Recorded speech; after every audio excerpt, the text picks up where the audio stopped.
পরমদয়াল পরম প্রেমময় শ্রী শ্রী ঠাকুরের শ্রী রাঙারাতুল শ্রীচরণে আমার শতকোটি প্রণাম।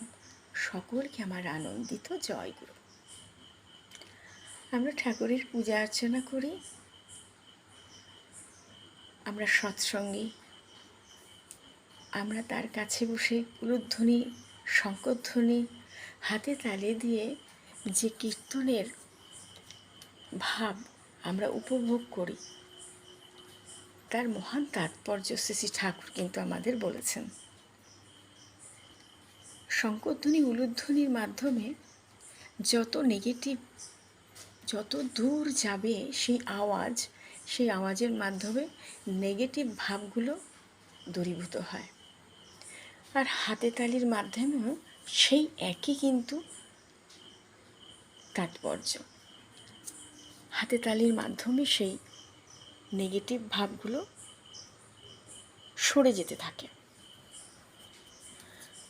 হাতে তালি দিলে, একটি গাছের তলায় দাঁড়িয়ে যদি আমরা হাতে তালি দিই, গাছের কোটরে, গাছের পাতার মধ্যে যত পাখির বাসা সব উড়ে চলে যায়।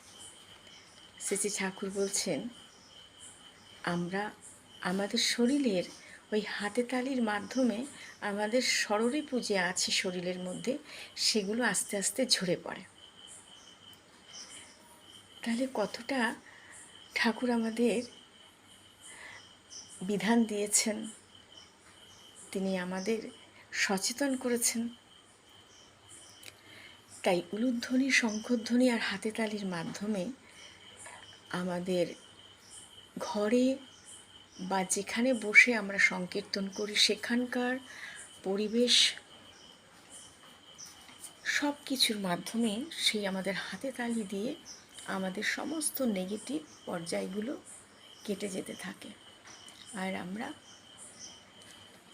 সুন্দর একটা সুস্থ, সুশৃঙ্খল একটা পরিবেশ, একটা ঘর, আর যেখানে আমরা বাস করি সেই জায়গাটা আমরা পরিশুদ্ধ করতে পারি ঠাকুরের নাম সংকীর্তনে।